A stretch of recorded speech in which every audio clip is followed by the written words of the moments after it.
ముందుగా మీ web బ్రౌజర్‌ని open చేయండి. నేను క్రోమ్ ఓపెన్ చేస్తున్నా. ఇక్కడగా పైథాన్ డౌన్‌లోడ్ అని టైప్ చేయండి. చేసిన తర్వాత ఎంటర్ క్లిక్ చేయండి. మనకి ఫస్ట్ కనపడుతున్న వెబ్‌సైట్‌ని క్లిక్ చేయండి. Download Python. ఇక్కడ మనకి ఫర్ విండోస్ కాబట్టి ఇలాగే ఉంచేస్తున్నాను. ఇక్కడ మనం డౌన్‌లోడ్ పైథాన్‌ని క్లిక్ చేయండి మళ్ళీ బటన్‌ని. ఇక్కడ చూసారా మనం డౌన్‌లోడ్ అయింది ఆల్రెడీ. మనం అగైన్ దీన్ని క్లిక్ చేయండి. ఇంటర్ఫేస్ ఓపెన్ అయింది కదా! ఇక్కడ add Python dot exe to path ఉంది కదా! దాన్ని క్లిక్ చేయండి. చెక్ బాక్స్‌ని క్లిక్ చేయండి. తర్వాత ఇన్‌స్టాల్ నౌని క్లిక్ చేయండి. ఇది చూడండి ఇన్‌స్టాలింగ్ అవుతుంది మనకి.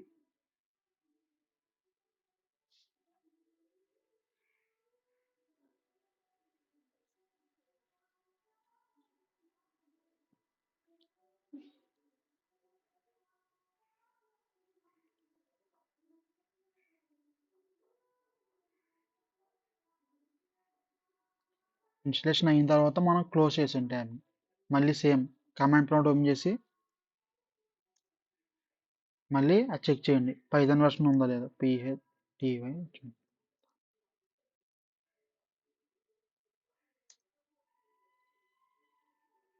మనం తప్పు పెట్టాం. వెర్షన్ చూడండి వెర్షన్ అని చూపిస్తుంది మనకి. అంటే పైథాన్ ఇన్‌స్టాల్ అయిపోయింది. ఓకే. Thank you. ఇలాంటి వీడియోస్ మీకు కావాలితే మన ఛానల్‌ని సబ్స్క్రైబ్ చేయండి.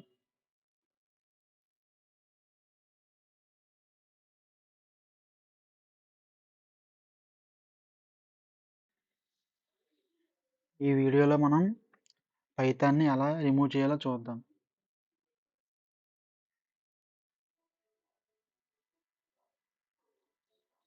ముందుగా సీఎండీలోకి వెళ్ళి అసలు పైథాన్ ఉందో లేదో చెక్ చేద్దాం ముందు. ఇక్కడ పైథాన్ స్పేస్ మైనస్ వెర్షన్ అని టైప్ చేయండి. అని టైప్ చేసిన తర్వాత ఎంటర్ క్లిక్ చేయండి. తర్వాత మనకి వెర్షన్ కనబడుతుంది. అంటే మన సిస్టంలో పైథాన్ ఉన్నట్టు. సో మనం దీన్ని ఎలా తీయాలో చూద్దాం. దీనికోసం మన సెర్చ్ బార్లోకి వెళ్ళి కంట్రోల్ ప్యానల్ అని టైప్ చేయండి. టైప్ చేసిన తర్వాత దీన్ని ఓపెన్ చేయండి. తర్వాత ఇక్కడ మనకి ప్రోగ్రామ్స్ అన్ఇన్‌స్టాల్ అయ్యే ప్రోగ్రామ్ కనబడుతుంది కదా! దీన్ని క్లిక్ చేయండి.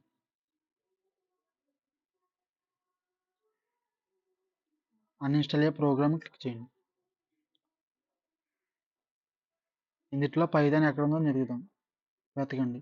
వెతికిన తర్వాత చూడండి ఇక్కడ పైథాన్ 3.13.7 వెర్షన్ కనబడుతుంది.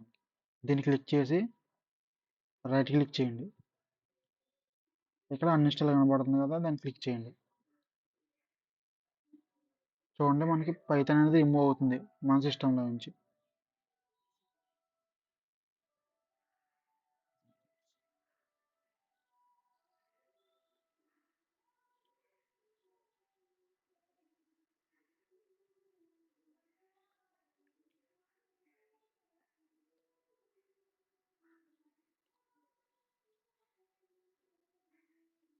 తర్వాత క్లోజ్ చేయండి ట్యాబ్.